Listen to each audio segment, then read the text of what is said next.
Hey, what's up everybody? Welcome back to another video. In this video, we're going to be going over a brand new product release. This is a universal double DIN chassis radio with a 13-inch ultra high def screen attached to it.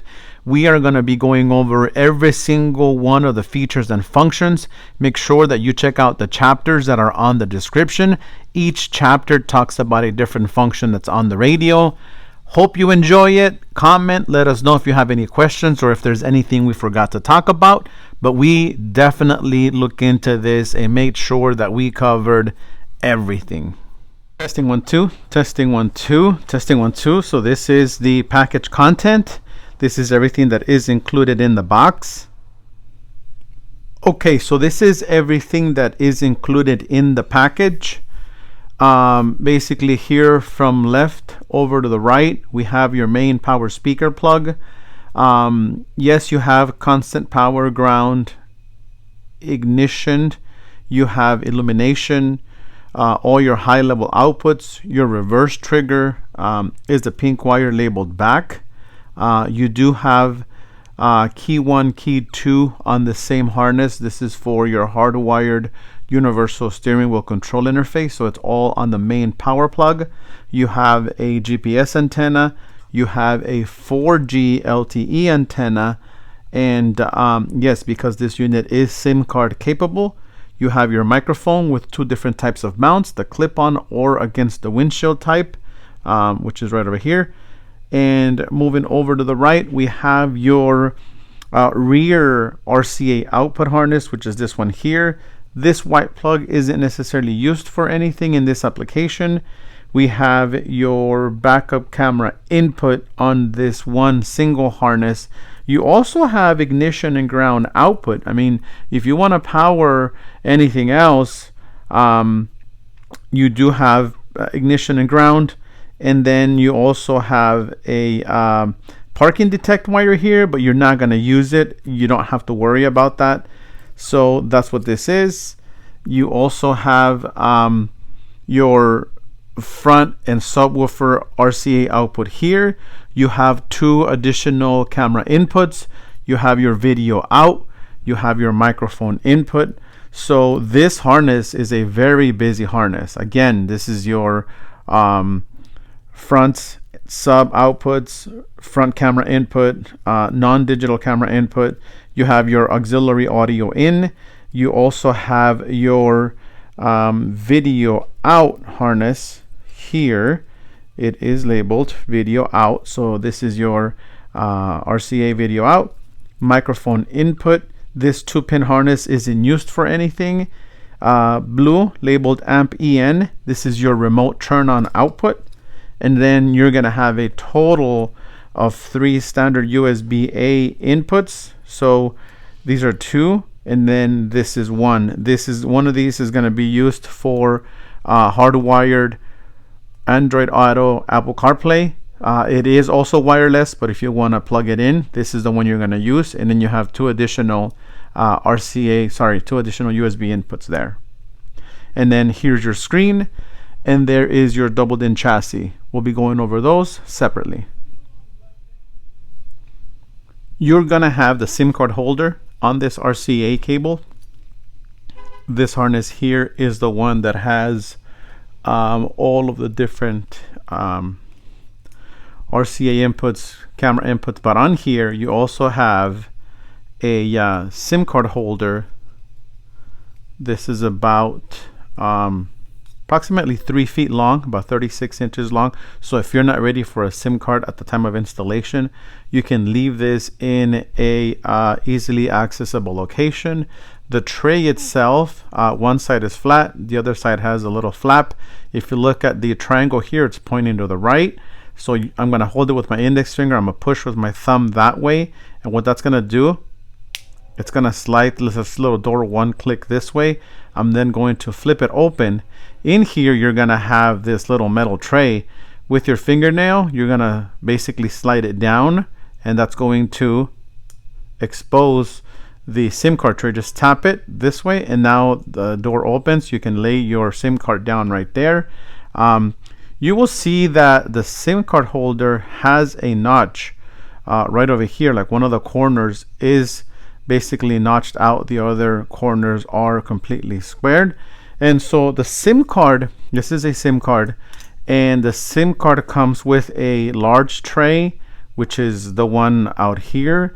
It comes with a medium tray, which is this gray one here, and then the SIM card itself happens to be a small frame.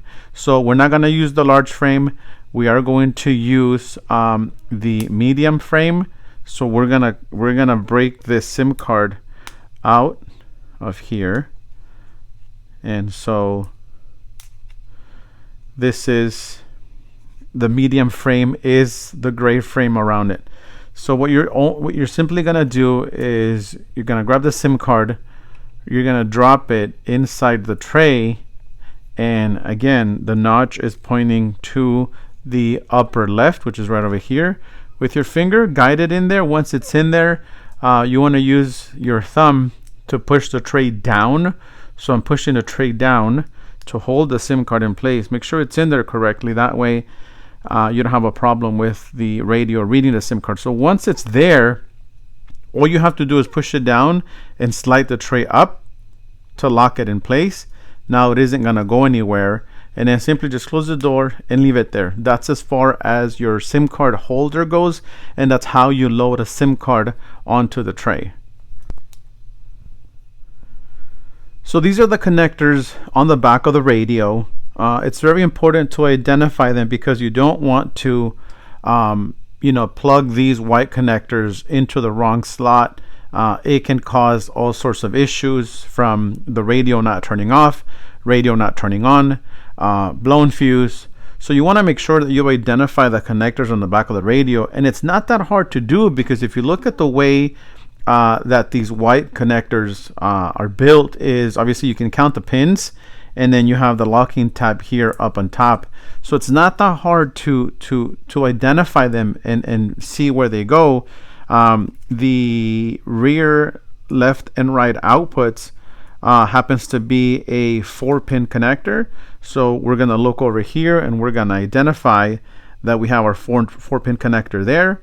And so you'll notice that the radio itself has little notches for where the locking tabs go, which is right over here, right? This is the latches. So the plug is going to come down and go into the radio just like this. What I like to do is in the process of pushing them in, I like to open the lock.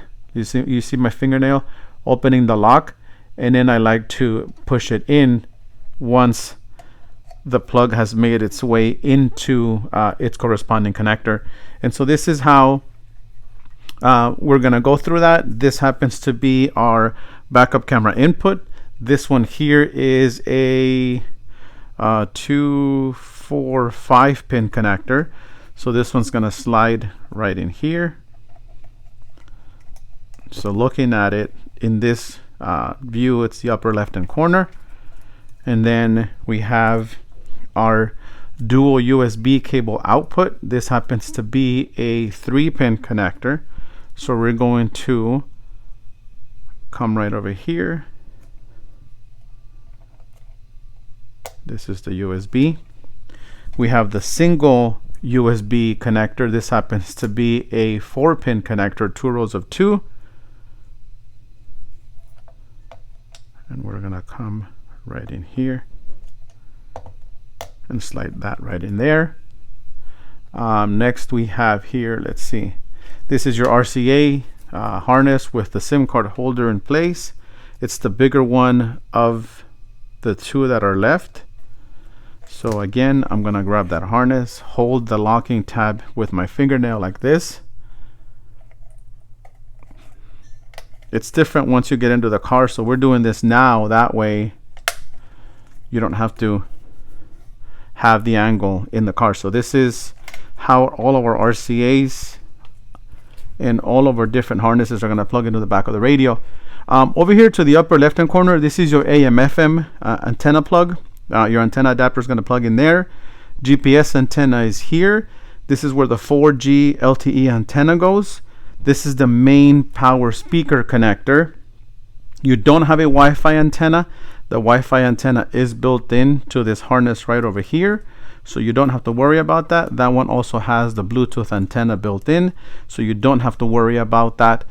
We do have a fiber optic Toslink output here. So if you guys didn't know, this radio does have built-in DSP, and it does have Toslink fiber optic out. The output is variable, it's not fixed. But other than that, I think that does it for the plugs on the back of the radio. I'm gonna go ahead and disconnect them. And sorry, in the process of identifying these connectors, one of the things that I do is I normally count one row of pins. So whenever I would say, 5-pin connector, I really meant 2 rows of 5, 2 rows of 4. And that's kind of how I identify these connectors. Is like I said, I look at the one row, and if this one, for example, has 3 pins, I'm counting the one row of pins. So typically that would mean 2 rows of 3 when I say a 3-pin connector.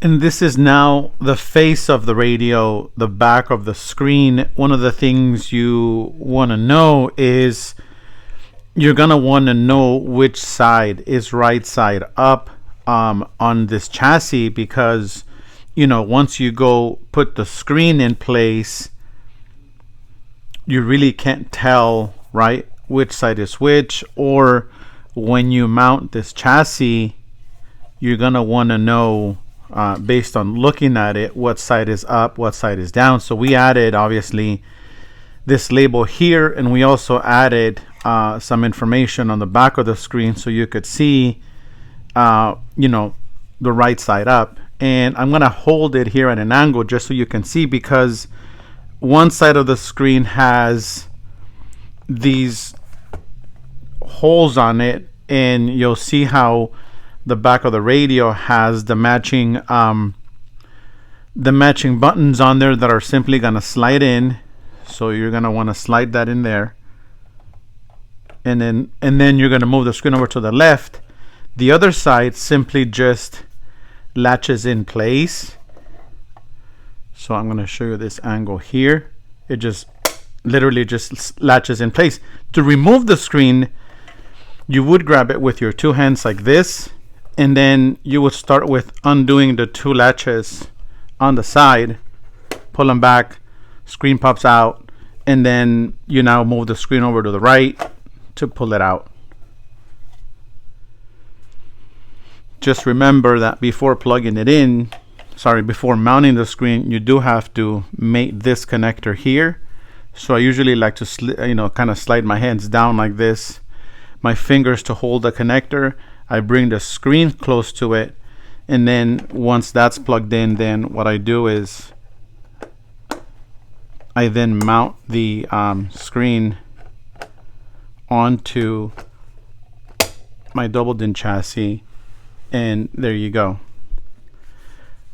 Okay, so this happens to be the screen, and what I wanted to show you is we have a tempered glass screen protector that has been custom cut to fit this particular screen size.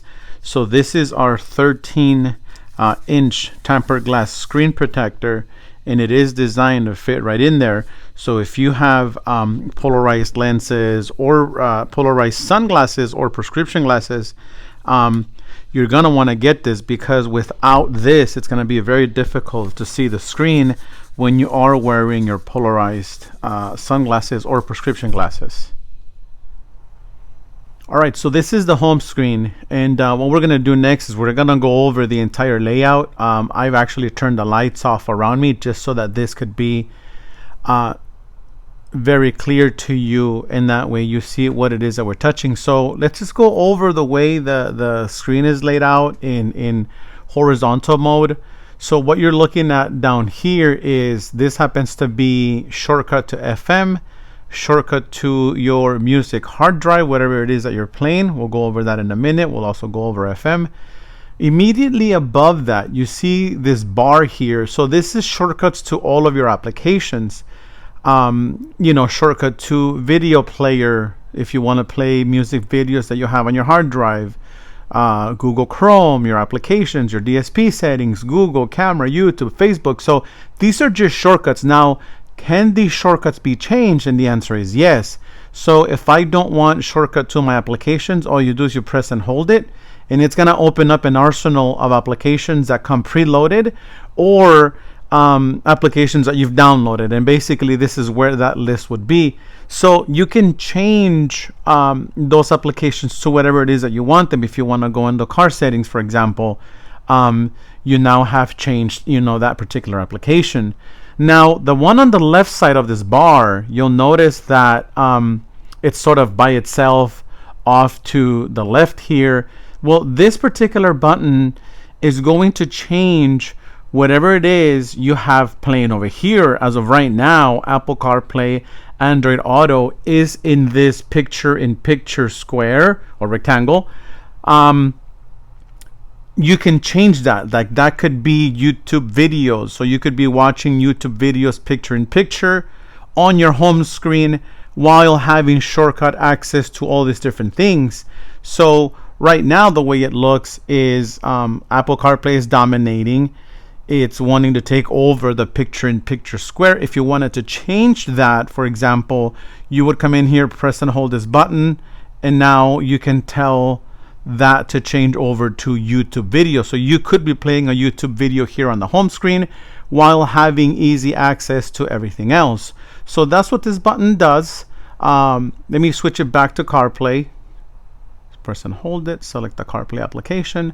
Now CarPlay is just waiting for me to connect my phone up to it and everything else. So that's as far as this button to the left goes, and that explains to you what's going on here in the middle. Upper left hand corner, also a shortcut to all of your different applications. So if you need to get there, that's how you would do it. In this bar at the top, shortcuts to navigation, and that is set up to open Google Maps at the moment. You could come in here and have it open up any one of these other applications. You cannot add any additional applications here. You can only tell it to open up any one of these preloaded applications. So it's already set up for Google Maps. We'll leave it at that.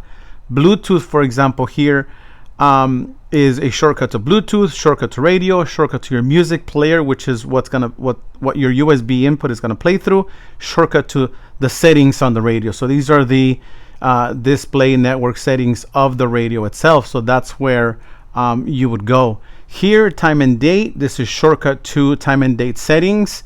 I would personally, if you don't have this thing connected to a 4G LTE network, or if you don't have it connected to a Wi-Fi network, I would recommend that you turn all these off. Like, don't set time automatically, don't set date by GPS, don't set time zone automatically, use location to set time zone. Don't do that. I would turn, this is where you turn off the use 24-hour format is down here. So I would turn off all these different functions. I like doing this stuff manually myself, and that's basically how I would do that. Now you notice that there's a watermark here on the left. It has an arrow on it. So if you touch it, it's going to open up your volume up and down. It's going to open up your home button. So wherever you are, you want to come back to the home screen, then you press that. You also have a mute button up at the top. It looks like a power button, but what it does is it mutes the radio. Now volume up and down, you can touch the buttons on the left, or you can drag the bar once the volume bar has popped up, right? You can also touch the speaker and it'll mute. So those are simply different ways of controlling different functions, to give you an idea.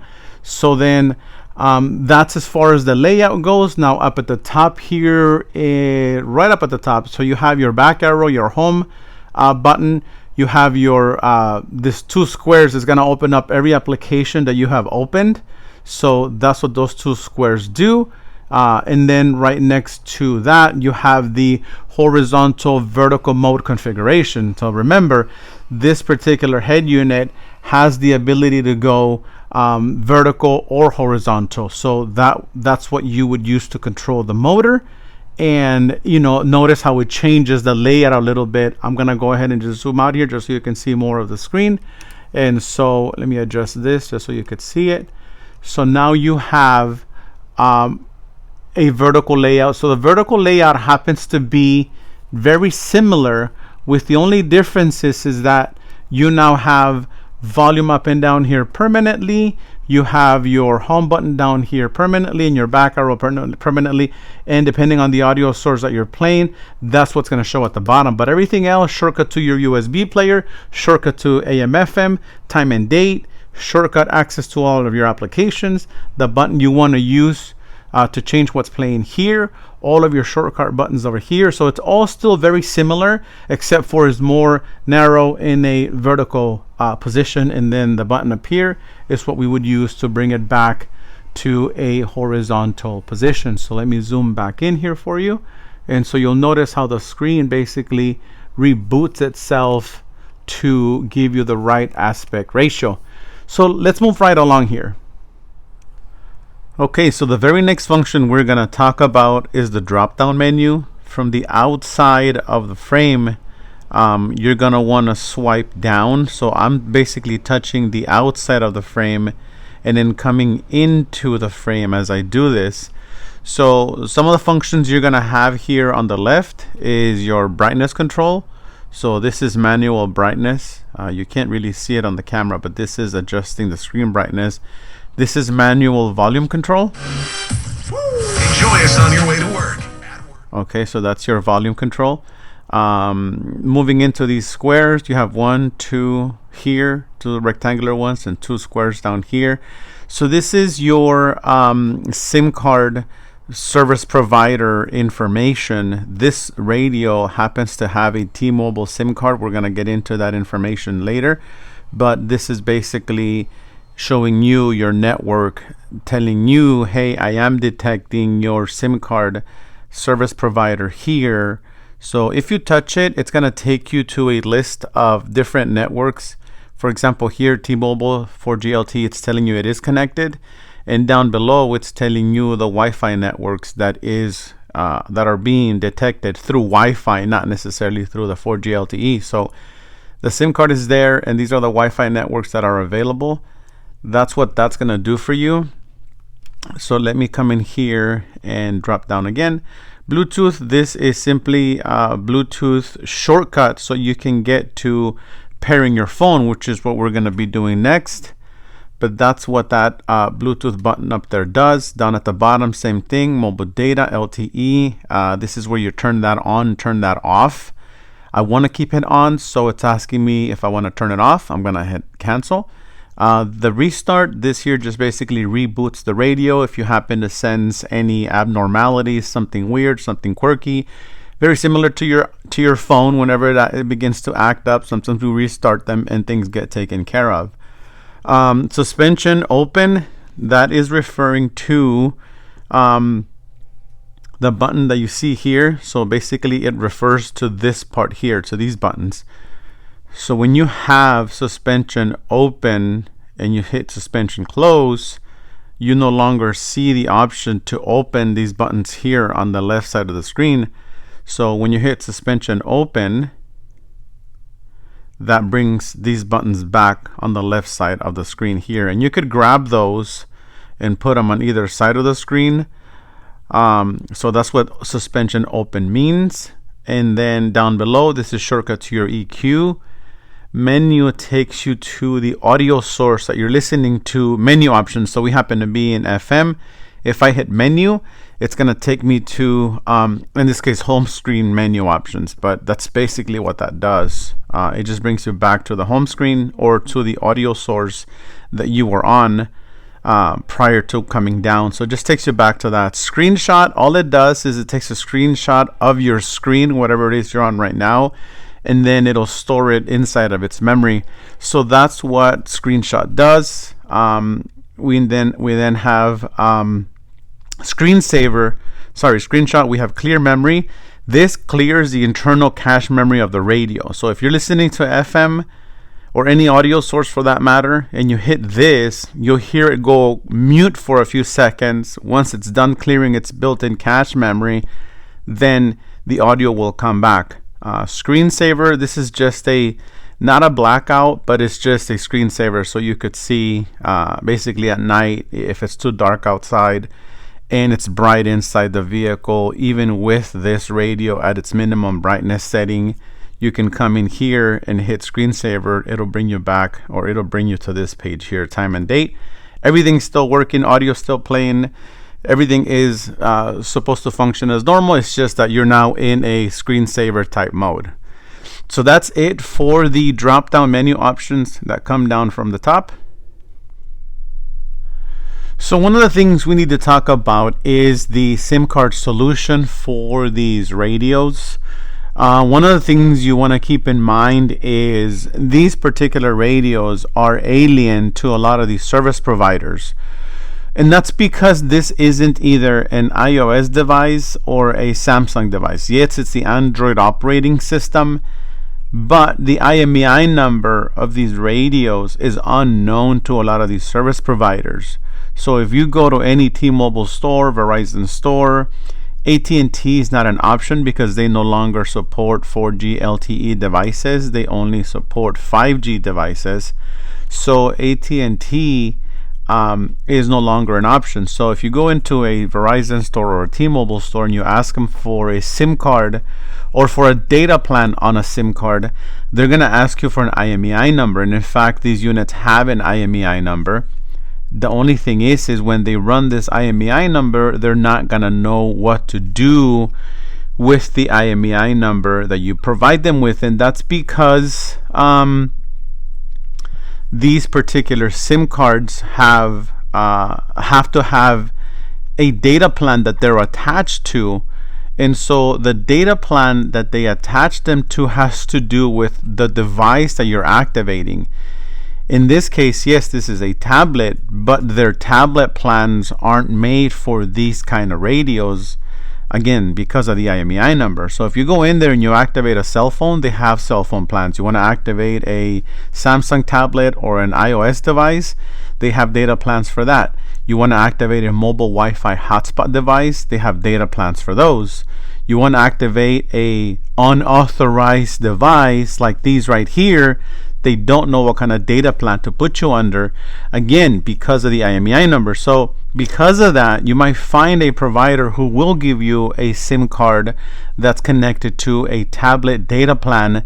The problem is once the unit connects to their network picks up on this device being a unknown device. Then what it does is it'll kick you out. So that can last you a day, it can last you a month, but eventually it will kick you out. Now, the only way to get a real SIM card to work on one of these radios is somebody has to create a custom data plan to work under that network. And your in-store representatives, your over-the-phone representatives have no way of doing that. So we've gotten contacts through both Verizon and T-Mobile. These guys have custom created a data plan for these radios. Verizon happens to have a limited data plan of, I believe it's either 10 or 15 gigs for about $29. But remember, with these units having YouTube, having Netflix, having the ability to download other applications, these things suck up data like you wouldn't believe. So a lot of times 10, 15 gigs isn't enough. The T-Mobile data plan is $50 a month, so it's only a $20 difference. But the T-Mobile data plan happens to be an unlimited data plan, meaning it has no data caps. So much so that you can even share the data plan with other devices in the vehicle through the radio's mobile Wi-Fi hotspot function. So keep that in mind, that when it comes to getting a SIM card for these radios, there's a way to get them and there's a way to get them but also have all these hassles. So if you contact us directly, we will give you that contact information to either Verizon or T-Mobile. None of these data plans have anything to do with your existing provider. So if you have Verizon but you want the unlimited data plan, you can get the T-Mobile data plan. If you have T-Mobile and you want to get the Verizon data plan, you could do that. That's because these data plans don't tie into your existing service provider. And you cannot bundle your bills. This is an independent month-to-month data plan that you are basically getting for these radios. And so the way you will go about sharing the Wi-Fi network that's on this radio, so the way you would be able to provide other devices in the vehicle with Wi-Fi is you would go into the radio settings, up at the top, the very first one under network. So up at the top you have Wi-Fi, you have mobile network. So under mobile network there is the option for more. So you would hit more, and this is where you would come in here. Sorry, let me go back. So you have Wi-Fi at the top, you have mobile network here, and you have more network settings. At the bottom you have more network shares. So you touch that, and now you get into hotspot and tethering. This is where you would come in here and select Wi-Fi hotspot, and then this is where you would turn that on. There is the hotspot name, and there happens to be the password right over here. You can change that, but it comes preloaded with one. So then somebody would come in here with their device, they would go into settings, they would go into Wi-Fi, and now the name of the Wi-Fi network would pop up on here. It'll say Android AP 5620. As soon as I come in here and turn that on, you'll see it come in here. It'll say, let me just hear this. So Android AP 5620. So that happens to be the Wi-Fi hotspot coming from the radio, which has the T-Mobile data plan. Now the T-Mobile data plan is the only one that has the ability to do that. The Verizon network doesn't. And so this is how you would go about sharing that data plan. That's how unlimited this data plan is so that you can also share it with other devices in the vehicle. So if the kids have their tablets and they want Wi-Fi, then you can use this radio to be able to do that. So this is going to be a how to connect your iPhone to Apple CarPlay. And so what you could see here is the CarPlay application is on the home screen, but we are not connected to CarPlay. This sort of takes us back also to how CarPlay can look in the picture-in-picture square here. So one of the things we'll do is we'll start with, let me just unlock my phone here, and I'm gonna end this guidance that I had. So I had a destination set. So now what we're gonna do is we start with Bluetooth. You gotta go to Bluetooth first. You can go to Bluetooth by going in there. You can go to your apps page and tell the radio to go to Bluetooth through here, which happens to be here. You can tell the radio to go to Bluetooth by swiping down from the top and selecting Bluetooth there. So there's so many different ways to get to Bluetooth. Once you get to Bluetooth, you're gonna hit the magnifying glass so that the radio can start to search for Bluetooth devices. You come into your phone and you're gonna search for Bluetooth devices. As soon as your phone begins to search, it should pop up on the radio screen. Go ahead and touch it, hit the connection button.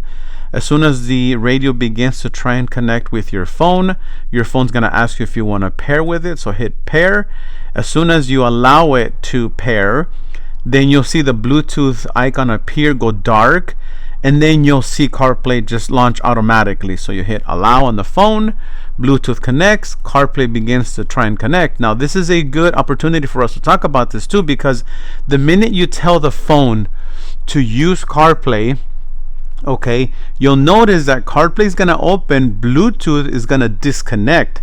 The reason for that, it's because Bluetooth as we know it can handle audio streaming, track changes, and song titles, right?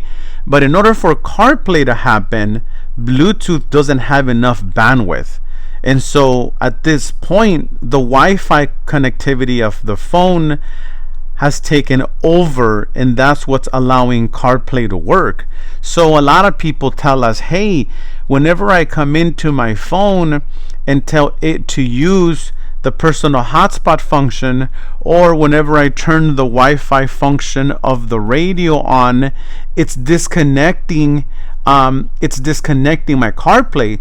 Well, the reason for that, it's because what you're telling your phone and what you're telling the radio is use Wi-Fi for CarPlay connectivity whenever you open CarPlay, whenever you launch CarPlay. So if you notice on the phone itself, if I try and open it, Wi-Fi looks like it's off, but it really isn't. It just looks like it's off, but because CarPlay in the background has taken over. So if I try and turn on the Wi-Fi function of the phone itself, the phone is telling me, if you're going to open up Wi-Fi, we're gonna have to end CarPlay, and you have to tell the phone to disconnect CarPlay so that you can then use the Wi-Fi function of the phone itself. So the only difference is that when you do that on the radio and you go into settings and you go into Wi-Fi, when you turn it on, we don't tell you, hey, CarPlay is gonna disconnect. Are you sure you want to turn on Wi-Fi? If you do it, what happens is CarPlay automatically simply disconnects, like it's not connected anymore, because you told the radio that you want to turn on the Wi-Fi function because you want to use it for internet. So keep that in mind, and that's the reason why we've added the SIM card capability of the radio, so that you can have the best of both worlds, so that you can have CarPlay connectivity and internet at the same time. I mean, it's so useful to do that and to have that function. It's so convenient. So again, that's what that tells us. So now that CarPlay disconnected, I turned off the Wi-Fi function, I have to go back to Bluetooth. I have to reselect my phone so that it can connect. Once it connects, CarPlay relaunches, and this is how now CarPlay basically gets connected. So again, just keep that in mind. You cannot have CarPlay and use the Wi-Fi function for internet at the same time. It's one or the other. If you want to have them both, we recommend that you get a SIM card for the radio. It is so much more convenient to have. But while we're at it, let us show you the picture-in-picture function of the radio and how cool it is to have CarPlay as your main screen while still being able to do all these different things. I know that a lot of people like to have the we can still control the app. So let me show you that. You can still control the app, like you can still navigate and control the app using these buttons here. Route to 12213 Khalifa Street. So we still have the ability to do that. Chicago Avenue. I know that a lot of people like to listen to the radio and watch mapping at the same time. Well, that's a really cool feature to have, because you can have your radio and you could be watching mapping at the same time. So this allows you to be able to have CarPlay turn by turn and FM at the same time. So right now, for example, I have AM FM running. Let me just turn that up a little bit so you can hear it. Okay, I'm gonna lower the volume so that I can then go to the home screen. I'm gonna turn off the speaker and turn it back on so that turn by turn guidance can speak again. Turn that on. So now I have. Then take the first left.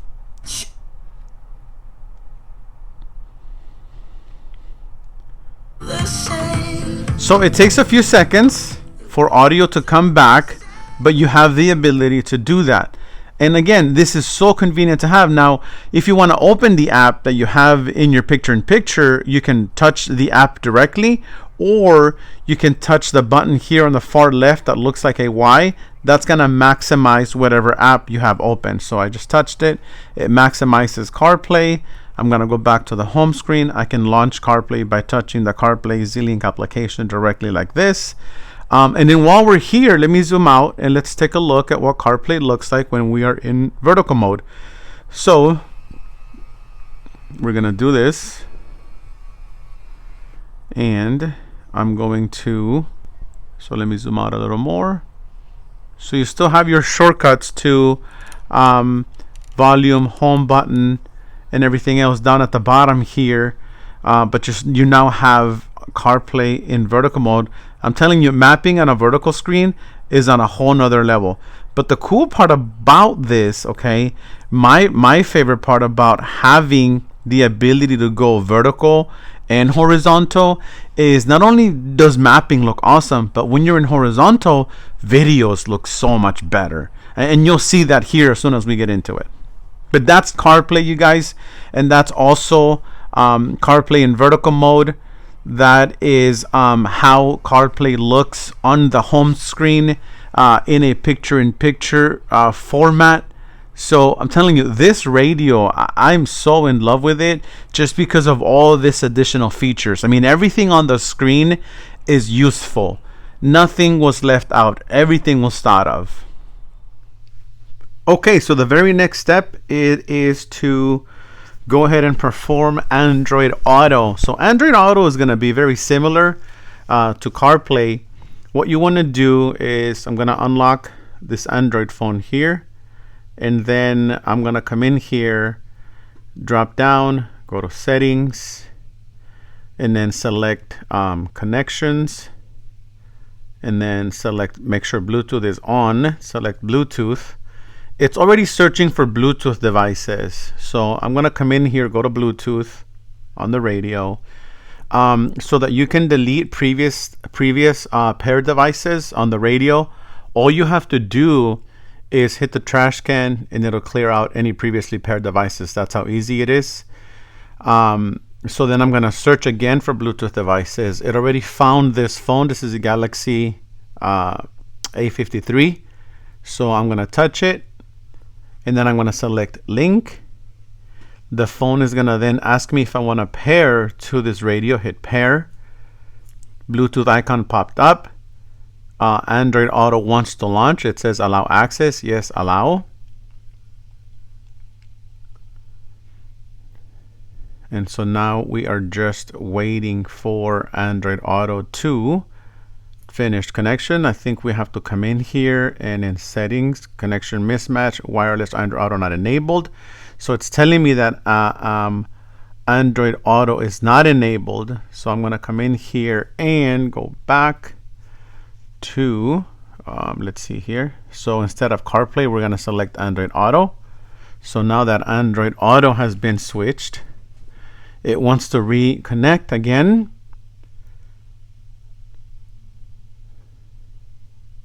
And so now it says on the phone, connect Android Auto. And then it says Google Map needs location access when it's safe. Check notifications on your phone. So at this point, we need to look for Google Maps on the phone itself. We're going to open Google Maps, needs right here. So in the notifications, needs your permission.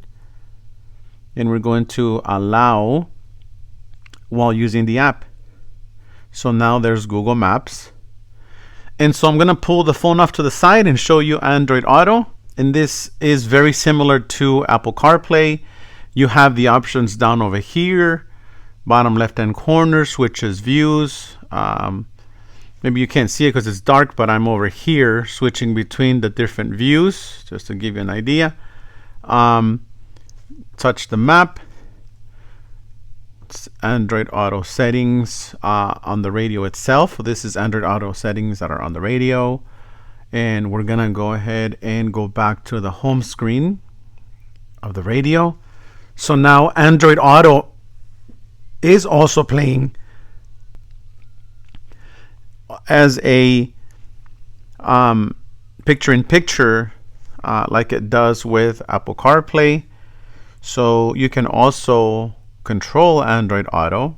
Okay, you can tell it to go to different destinations. So I'm going to, it has no recent destination, so I'm just going to punch in LAX and have it take me to the airport. And I'm going to tell it to start while playing FM.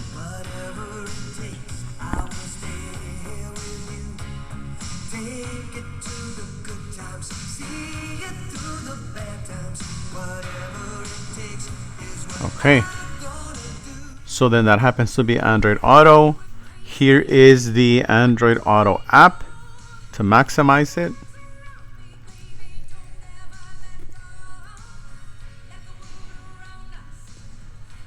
All right, and then here is back to the home screen.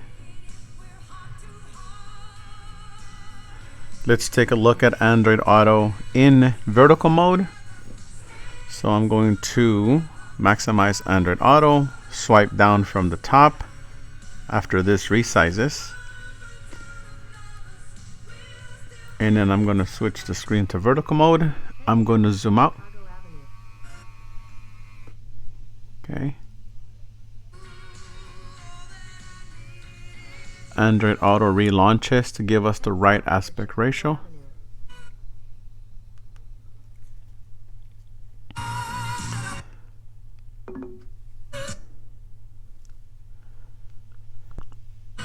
So that's Android Auto while listening to FM.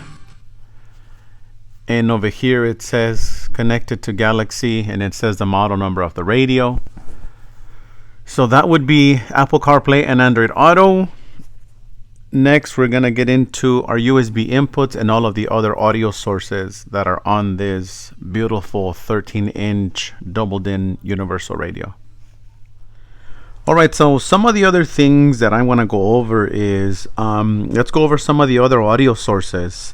In this case, I have a memory stick plugged in. You can see the USB. You can see the USB symbol there because the USB memory stick has been recognized. And so you'll see that too, right? This is the USB input. You'll see that disappear. As soon as you plug it in, you're gonna see this happens to be a 16 gigabyte memory stick. I have a few videos downloaded on there, and you know, you could do a couple different things with that. Like for example, I could go in here into the applications under File Manager. You'll see it here, USB disk. I'm gonna hide this bar by pressing this button down here. And so USB disk 0, that's the memory stick that I have. And then over here, 1, 2, 3, 4, 5, 6 different files. These happen to be some videos of Super Bowl halftime shows. I can do this where I can select the little check boxes that are on the side. I can then take those files and I can select not to cut because I would be deleting them from the memory stick, but I can choose to copy those files. I can come in here into the local, it happens to be the built-in flash drive. So I can come in here and under movies, I can come in here and I can paste those files. Remember, I have 128 gigs of memory built into this thing, so I can transfer that stuff over. And you know, while that's taking place, I can go back to the home screen and I can open up the video player. So shortcut to video player would be this one here, or I can come in and I also have music files on there, so I can hit music and I can then come in here bottom left. I can go into my USB disk, and this is one of the audio files that I have on there. So right now it's playing what's on the, it's an hour and 11 minutes. This happens to be a concert, a Linkin Park concert. So there is an hour and 11 minutes long. Turn the volume down. So it's an hour and 11 minutes long, but this is just to give you an idea of what happens when you go to the home screen. Down at the bottom, that's showing me what's currently playing on my memory stick while I watch CarPlay mapping. So you could multitask with this home screen. That's the intro to the concert that's playing in the background. So just gonna give you an idea. We'll let it start. And then I'm gonna come in here and I'm gonna select a destination. Starting route to Badlands Landfill. Proceed to Chicago Avenue. Then take the first left. So that's CarPlay navigating while I listen to the audio file here. I'm gonna fast forward this, but I'm gonna lower the volume just a little bit. So there is. Right? So that's an audio file. Go to the home screen. It's telling me that. Remember, I also have video files that I have on the same memory stick. So I could come in here into my video player. So this is that same concert that you were hearing earlier. and then I go back to the home screen, that's the music player. I'm gonna go back to video. So then that's that. I can also make it so that instead of, I'm gonna pause it, so that instead of CarPlay as a picture-in-picture, I can come in here and tell the home screen to do my video as a picture-in-picture function. So there's multiple different ways of doing this. I mean, I really love this UI. It's super interactive. Knowing what to do with it makes a huge difference because, again, I mean, there is so much to do, so much to see. All right, so let's talk about one of my favorite features, and this is just to help you take advantage and maximize all the features and functions that this radio has. So beyond the picture-in-picture function, one of the things that I like to do is obviously with being able to play videos and stuff like that, I'm gonna select the USB input so that I could play a music video that's on my either the built-in memory of the radio or on one of the USB inputs. Now, if you swipe down and you hit the two squares in the upper right hand corner, you'll notice that you get an option. It says app info or split screen. Yes, you can swipe up and kill the applications, but when you select split screen, it does this, right? So now you can select any one of your other applications and split screen, in this case, USB videos with Google Maps. Now, this is questionable only because not every application allows for split screen. Like, for example, if I come in here and tell USB to take over, I press the button, I go to split screen, and let's just say I want to split screen with CarPlay. CarPlay is one of those applications that really doesn't allow for split screen. So I'm going to go back and hit, for example, CarPlay. Like it wants to split screen, but CarPlay in this particular platform doesn't play very well as far as split screen goes. So it wants to just, like right now it's split screening YouTube with USB input. So be very careful, be very mindful. It's not necessarily a defect or it's not working correctly. Certain platforms simply don't allow for split screen. Now, personally, I like either USB input with Google Maps. So you're always going to be able to split screen Google Maps with either USB in to play videos or Google Maps with YouTube, for example. So I always want to have some kind of mapping application with a video entertainment application. So that's usually how I like to use this. In this case, I'm going to go back to the home screen. We have CarPlay here. Remember, you can tell this picture-in-picture to change and play any one of these on here. But for right now, since we're on the split screen topic, I'm going to open up Google Maps. I have a destination headed towards LAX. And so this is just an example here, right? So I have Google Maps, press the two squares up here, hit split screen, and then I'm going to split screen with YouTube, for example. So now I have YouTube videos, right? This is another reason why the SIM card function comes into play so well, because when you do this, I mean, the application is just, it's flying with you. It's just always moving, right? So this is one of my favorite things to do, is to have YouTube videos with Google Maps.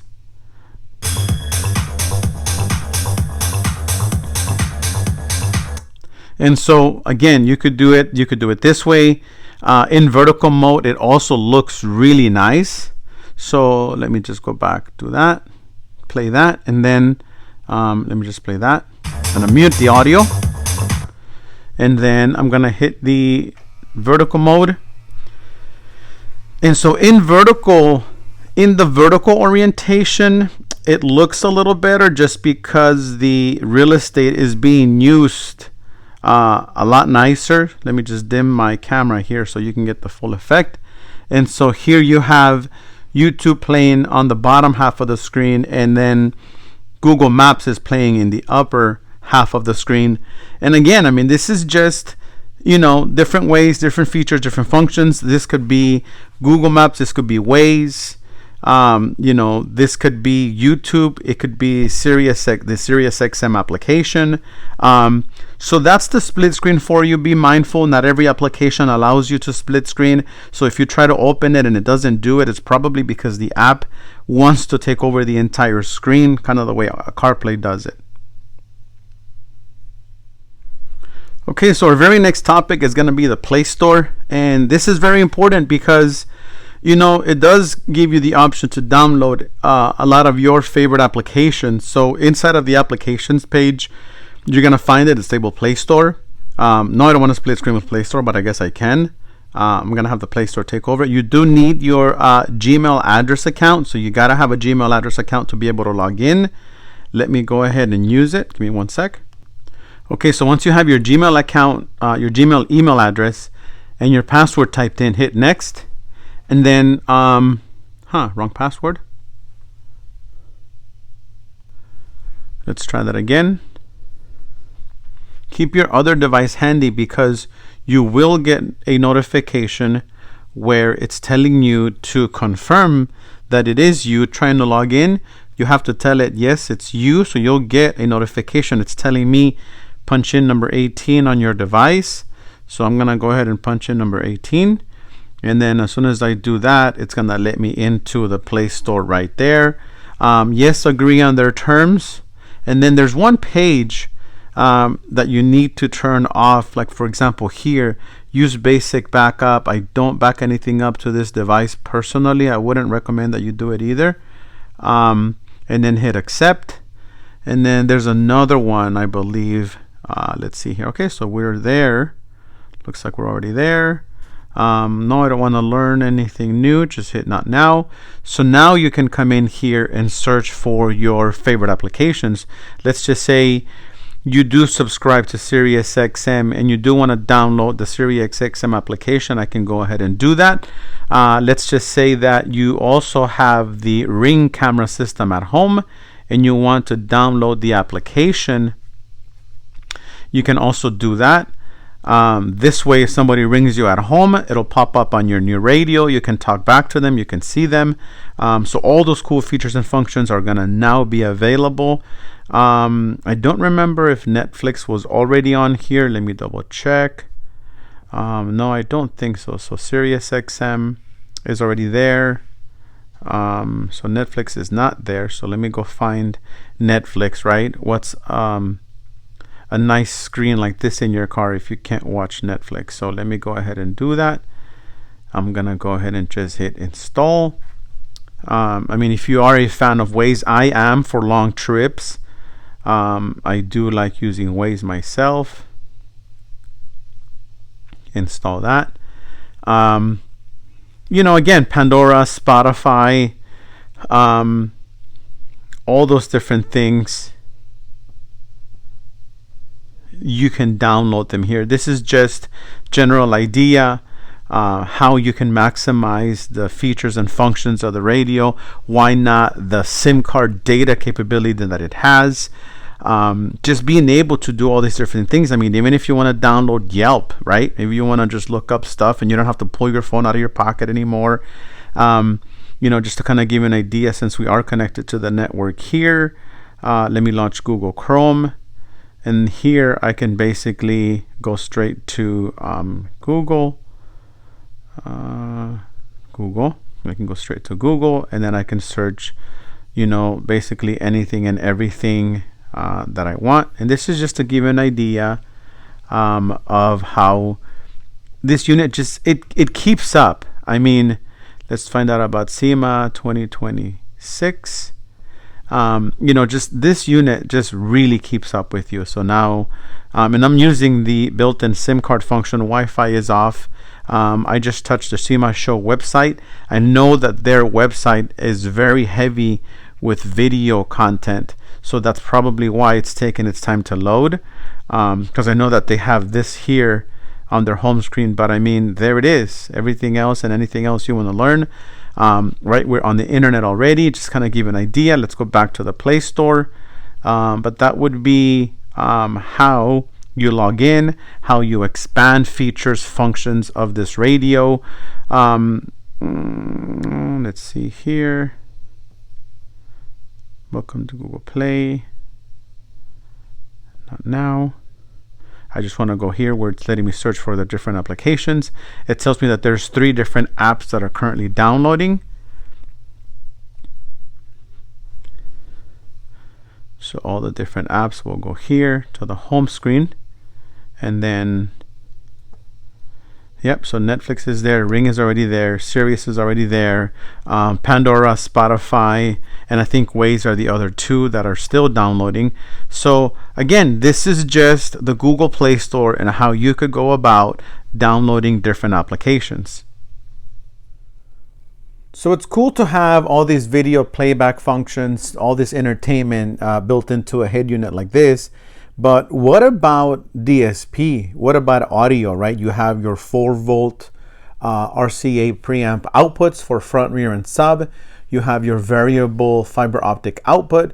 But what do I have as far as audio adjustments? Well, let's go through that just so we understand what's going on. So inside of our applications list, there is an app called DSP. And the very first one that you're going to open up happens to be your EQ page. I mean, there's gotta be 48 bands if I am correctly here. I mean, you have all the way from here, 20 hertz, all the way to 20 or 22, so 18,000 hertz. So you have approximately 48 bands to choose from. I haven't counted them myself, but I'm assuming that's what it is. And so you could come in here and you can pre-select EQ settings. You can pre-select existing EQ settings. You can pre-select any one of the EQ modes. You can also come in and select any one of your preset modes. Now, if you notice, you can manually adjust up and down your EQ settings. You can draw your wave. If you are in any one of these modes, like if you're in pop, for example, and you try and adjust it, the radio would tell you that you're not in custom mode and that sliding isn't allowed. So if you're here, any one of the presets, any one of the EQ presets, you will not be able to adjust the EQ. You have to pre-select any one of your custom modes, and then it'll allow you to change your wave and do this. You can draw your wave. You can independently, go up and down on any one of these given frequencies, so you can fine tune your audio system. If you change to this wave here, you could go up and down like this, or you can draw your own wave, and you could do it that way. I mean, it's pretty cool, but that's as far as the EQ mode goes. There is a surround function here on the bottom left that you can select. Basically, all this does is it gives you the ability to adjust the time delay on every single one of your speakers so that you can move the stage around. Like, for example, I dragged it from the center to the driver. What this is doing is this is delaying all the speakers so that you can play your audio system and it sounds more focused towards the driver. If it's 2 of you guys in the vehicle, then maybe you want to put your stage somewhere in the center just so it sounds like the stage is more towards the front. If you want to give it a little bit of reverb effect, you could bring it to the back a little bit just so that you can adjust the timing of the speakers. This is really cool. I mean, or if you don't want to mess with having to choose this little dial and move it around, you can pre-select full car and it brings it to the center. You can pre-select driver mode and it'll focus it towards the driver. You can focus it more towards the passenger. And then there's a couple of passenger modes. There's passenger mode 1, passenger mode 2. All that's doing is it's just delaying your speakers to make it sound differently. And when you are focused towards the rear a little bit, it does give you that surround sound like effect. It just makes the vehicle feel a little wider than it really is. So that's as far as the surround sound mode. Zone here is basically independent controls for what do you call it, for your fiber optic out. This is SPDIF. That's your fiber optic out. Subwoofer gain and subwoofer frequency. So this is specifically for your sub out. So you can pre-select that there. Bass boost, this is just more a different way of adjusting your subwoofers. This is subwoofer gain left and subwoofer gain right. So this is how you're going to adjust the frequency. So bass boost is basically controlling the frequency that your fronts are playing out of. This is sub gain and sub R gain. So this is sub front. This is basically the low frequency. You can change. This is a crossover settings for your front RCA outputs. You can change the way they sound as far as frequency adjustment goes. And then you have gain specifically for that frequency. You could do that for your fronts. You could do that for your rears. So if you don't have an amplifier with built-in DSP, this here can do that for you. And then you have bass filter all the way to the end. And again, all this is doing is filtering out the sub frequencies from your fronts and from your rear. So you can pre-tune from 0 to 250 hertz. You can pre-select your subwoofer frequency, your low frequencies coming out of your fronts and your rears. Again, a built-in DSP setting on this radio like no other. Okay, so the very next topic we're gonna cover are the camera inputs. So as of right now, we have a reverse camera plugged into the reverse input, and we also have a different camera plugged into the front input. And we'll show you how these can interact and how you can access them manually using the functions on the radio.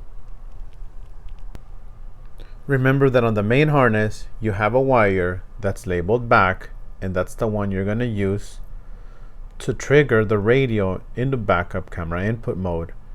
This happens to be the brown wire that's labeled back.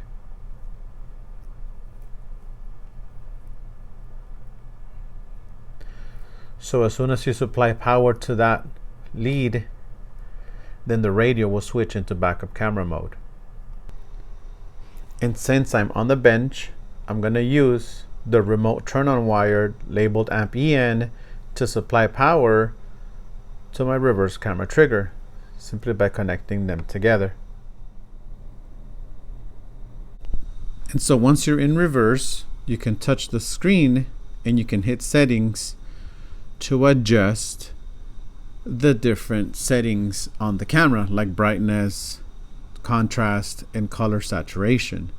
Now, just a little background about the backup camera that we're using here. This is a 1080p camera. The input on these radios does take an AHD video input. Notice the clarity of this image. Inside of the settings, you can also change it from frame to camera, and this is where you can select the different settings that are set up for the different cameras. Maybe you don't have a 1080p camera. You can select between a CVBS type camera, a 720p type camera. So this is where you would come in to change the different settings depending on the backup camera that you're using.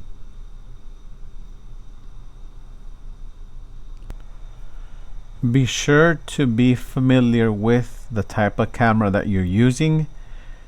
A small change can definitely affect the way the camera looks. For example, if I was to change from AHD 1080 25 frames per second to 1080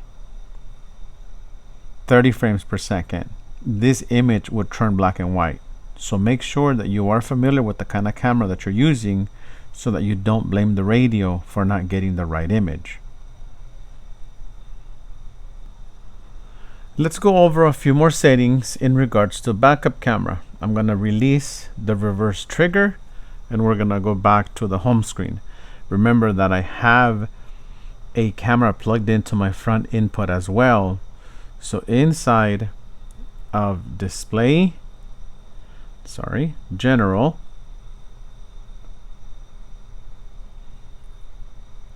we're looking for reverse. So under reverse, we are telling our system a few things. So reverse delay, all this is if you want to delay the camera image from coming up when you go into reverse.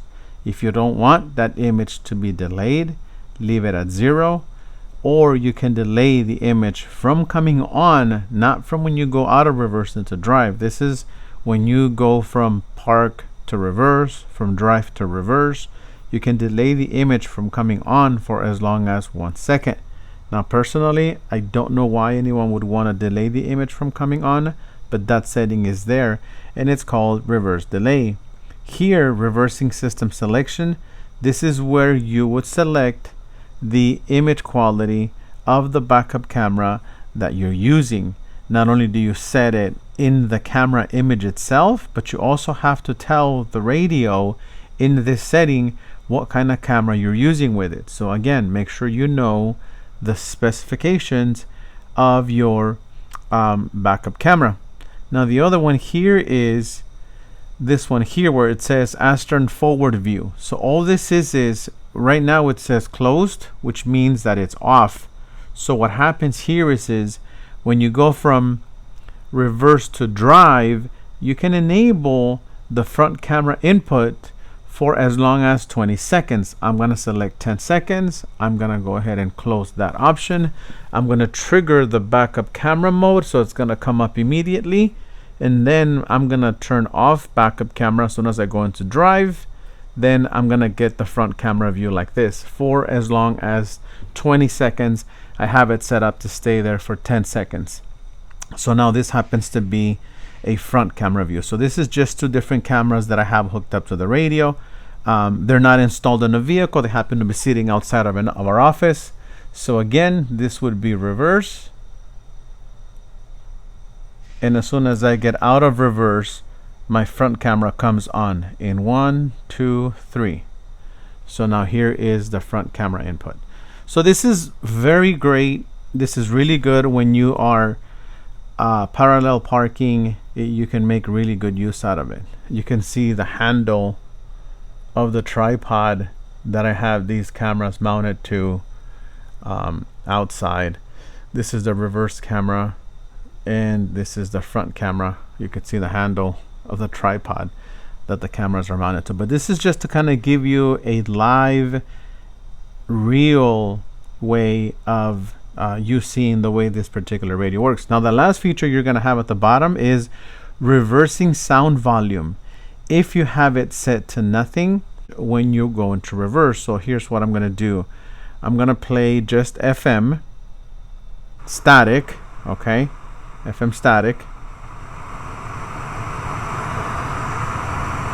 and if I go into reverse, the volume drops down to 0. Okay, the minute you get out of reverse, the volume comes back.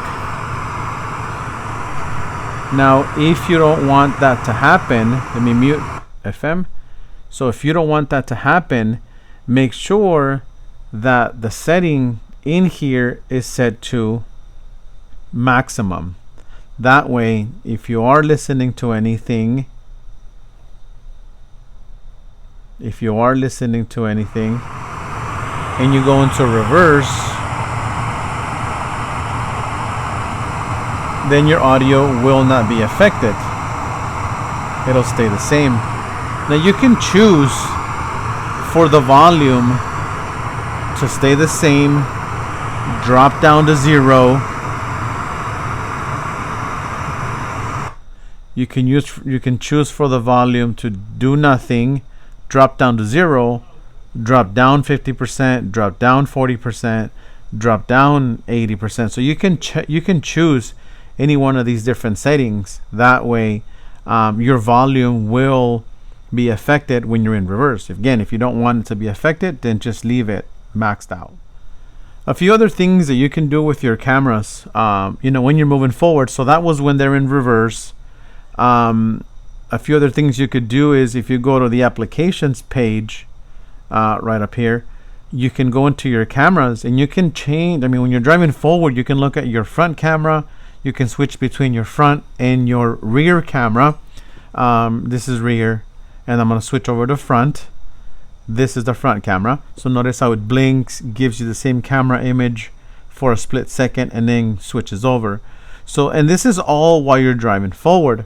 Another cool thing that I like is you can make the camera view. So if you're towing something, if you happen to mount a trailer camera or anything like that, if you look, you can make your camera one of the main views on your home screen. So this is the backup camera because it says rear, and this is the front camera. So you could be driving, listening to radio, listening to some kind of USB in, and having your backup camera view at the same time. Another thing you can do is you could be, for example, here mapping, and you can split screen with let's say it says app may not work with split screen, so camera doesn't want to split screen just because of the aspect ratio. Good try. I thought that would be cool, but either way, you can have it be displayed on your home screen as the picture-in-picture function here. So again, multiple different ways of making use of your camera inputs. All right, so a few more settings in reverse. See where it says reverse line ruler. This here is your not necessarily guidelines, but proximity lines, where if you turn reversing line ruler on, once you go into reverse, what will happen is you'll see the proximity lines. Now, personally, I'm not a big fan of these, simply because I rather see a really clear backup camera image. These guidelines are not active since they do not connect to the CAN bus of the vehicle, but they're here if you happen to want to make use out of them. You can. Again, I'm not a big fan of these, so I would normally leave that particular function. Oh, I still have it set up to turn on the front camera for 10 seconds. I'm gonna hit the back arrow to get out. And so I would leave the reverse line ruler off. And so here is your camera normal power supply. If you want the wire that's labeled reverse camera power, it is a red wire labeled reverse battery plus. If you want that wire to turn on your backup camera or to power your backup camera, you can. Make sure that you enable that function here. You would have to turn that on or turn it off. And so other very important backup camera settings that you might want to be interested in are the mirroring left and right, and then the mirror image up and down. So as of right now, this is what my reverse camera looks like. If I go ahead and trigger it, so notice the walls on the left. If I come in here and mirror the image left to right, turn that on, now the wall will be on my right side. The other option that you have, I'm gonna turn that off. The other option that you have is up and down. So if you happen to mount the camera upside down, this is where you would come in to mount the camera upside down, depending on whether you're mounting it on top of something or underneath something. So that's where you can do that. I mean, yes, your camera might have a mirror function, your camera might have a guideline settings or wires to cut and things like that, but the radio also has its own features and functions to help you do that. And so last but not least, menu options, different settings on the radio. I mean, we pretty much went over the entire reverse menu options here, but up at the top under network, this is where you would turn on the Wi-Fi function of the radio. As soon as you turn that on, then you would come in here and look for Wi-Fi networks that the radio is detecting. So that's where you would do that. We talked about more mobile networks, mobile data. This is you turning on the SIM card function of the radio. We have here more network settings. Airplane mode basically shuts everything off. USB network sharing. I don't know very many people who still plug in a data card through USB inputs. This is more network shares. This is where you would come in to turn on the Wi-Fi hotspot function. So again, that's the network option of the menu. Underneath display, brightness settings. We talked about brightness mode. If you want to let the instrument cluster lights change the lighting mode based on the illumination wire behind the radio. We have wallpaper. These are just so there is a service that allows you to basically buy different themes, different backgrounds, images for this particular head unit. This is a paid service. If you are connected to a network, you do have access to all these different things. Like for example here, this one's $3.80. If you want to go ahead and purchase this one, then it would be available to you, and these are the different functions that it has on the home screen and things like that. So again, you could do that if you want to. Personally, I wouldn't recommend it. This UI has been specifically designed to work with our head units in a certain way. So personally, I mean, you can attempt to get in there and do it, all that stuff. That would be under wallpaper settings. Under font size, there is an option for you to enlarge the font depending on different apps. Some apps will respond to that, some apps will not. Dark theme, this is just if you want to permanently have this unit in dark theme mode, but that only refers to your menu options. It still does not change the way it's gonna look once your lights turn on, lights turn off. So that's what that's gonna do. So dark theme, drop down menu background. This is just how you interact as far as the radio goes. So this would be, sorry, it's telling me to split screen. So this would be dark theme, drop down menu box, frosted, or gradual change. And this is just basic, very basic background functions on the radio. If you don't want it to be so colorful, then you can pick a more subtle background like this. So that's as far as display goes. Under sound, you do have a way to like every time you tap the something on the screen, you can have it tick tick tick tick tick, so it'll make this ticking sound every time you tap buttons on the screen. You can turn that off, you can turn that on. Sound priority, this basically, I would leave it an intelligent priority just so that it operates the way we're normally used to when it comes to CarPlay audio, turn-by-turn voice guidance, Bluetooth call, and things like that. Then we have Navi audio channel.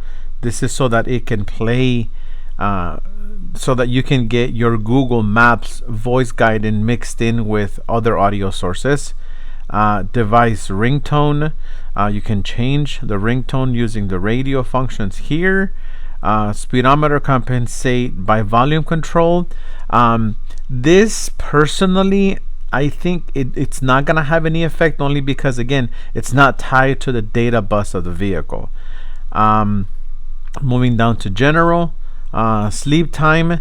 This is basically this radio has a fast boot function, right? So every so often the radio itself does need to reboot itself. So you can tell it to wait for a day or as long as 3 days, or you can tell it to never do that. I would keep it at least 3 days, so that every 3 days the radio does reboot itself and sort of refreshes its built-in memory. Panel lighting, we want it to follow headlights in the vehicle, or you want them to normally be on. In this case, I would just follow the car. Navigation application settings, this is where with Navi app, so with this app here, with the Navi app, you're telling the radio here, Navi app application. Okay, so this is where you're telling the radio which app do you want to open. I mean, none of these applications have anything to do with Navi, so leave them or leave it so that it opens up Google Maps. That's what that is. Let me go back. So now we have desktop window function settings. This is basically the picture-in-picture options that you have here, where it says desktop window functions. That's what that is. And so recorder application selections, it has recorder Z-Link. I don't know why we call it recorder, but there is no recording function, just so you know. Now the other one is satellite info. This is just to kind of tell you how many different satellites you are connected to. Are you sure you want to exit Android GPS test? Yes. So then location, this is just using Google Maps to basically use your precise location. App permissions, and these are all the different applications that the Android operating system uses app permissions, just because whenever you want to share images with other users, you do need to give certain applications permission to share those files. So amplifier control, this here is your remote turn on output. So if you want to use the remote turn on output of the radio, you want to have it open. If you close it, then the remote turn on, the blue wire labeled amp en, will not provide you with voltage out, and your amplifiers will not turn on. We talked about video suspension window being this one here. You can turn that off, you can turn that on.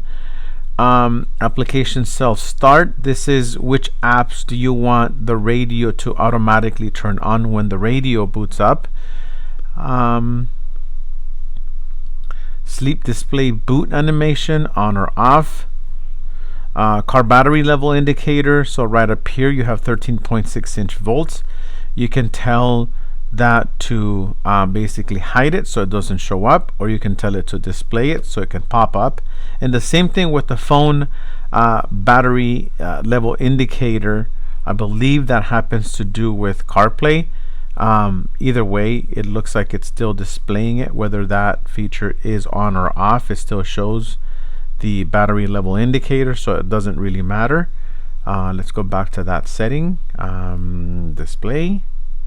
All right, and so here we go. Suspension switch, this is also this here, so suspension switch on or off. You can see that pop on, pop off.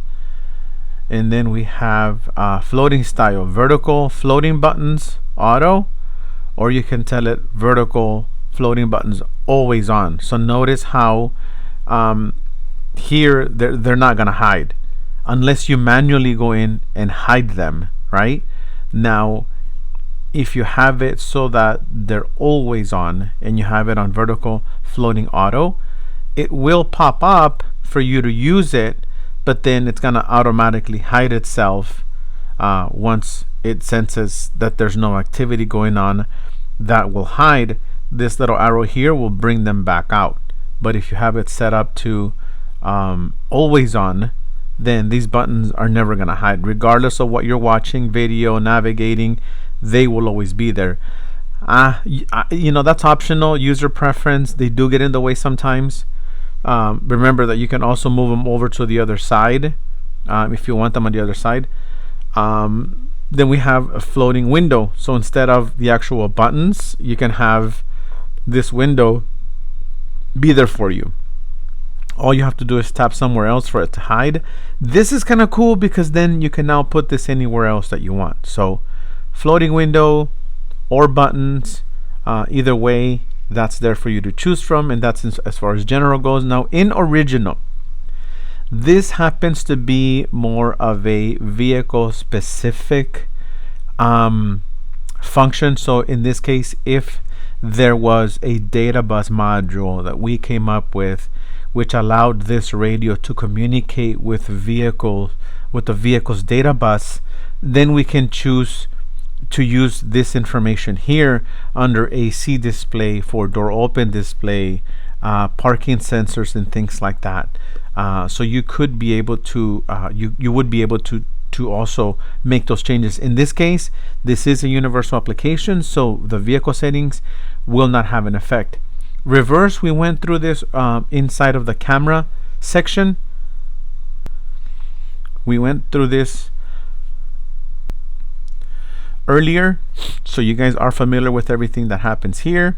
Under voice, I mean, because it's an Android operating system, you know what, if I want to talk to my phone, which is, you know, kind of what I always use, I use the Hey Siri function, but other than that, I don't use anything else as far as voice goes.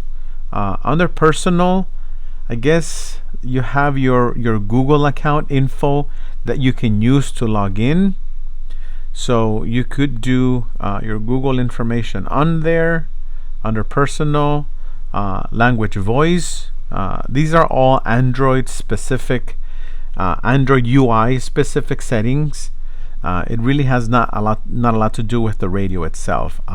Input method, I mean, we're not using a keyboard. You can use Google Voice if you want to. You could hook up a keyboard to the USB input, but I mean, in the car, I don't know anybody that would necessarily want to do that. The phone link application is the Z-Link application. It's not the T-Link application, so just leave that app. I'll show it to you here. So just leave the Z-Link app as your phone application, and don't worry about this one here, phone link app. Under system, yes, there might be some MCU updates, but you're not going to really necessarily need that because this unit isn't vehicle specific. Any system upgrades, you're not going to need to worry about that. Time and date, you could get into those settings if you want to. Developer options, it needs an access code, which you don't necessarily need.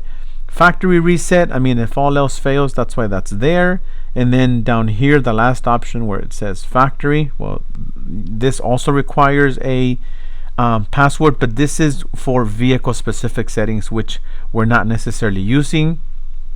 Now, this is more of the Android operating system menu options. I mean, if you're familiar with Android OS, you know about the device, system itself, display, specific volume controls, and things like that. This is where you would find that information. I mean, if you get into network and internet, it's going to take you to the same page that we were on earlier, where we can say, you know, internet, who are you connected to right now? That's a T-Mobile SIM card that we have in there. SIM, that's a T-Mobile SIM card there. Mobile plan, you'll see the mobile data plan that is on there. So again, these are more Android specific settings. Under display, again, you have the dark theme again, so that you can make your Android user interface dark. So that's kind of what you're doing here. Password and accounts. Let's go back to system, factory, that's where we were. This is more, this is Android, and so the last one here is about. And so this is our user interface data information. This is kind of our information. You have 6 gigabytes of RAM, so this thing is going to move total of 128 built-in gigabytes of memory. It knows that right now we're using a T-Mobile network, any cloud protocol, which doesn't have, so it says unknown for both of them, and then other system information. So that's as far as the menu options in this list of options goes.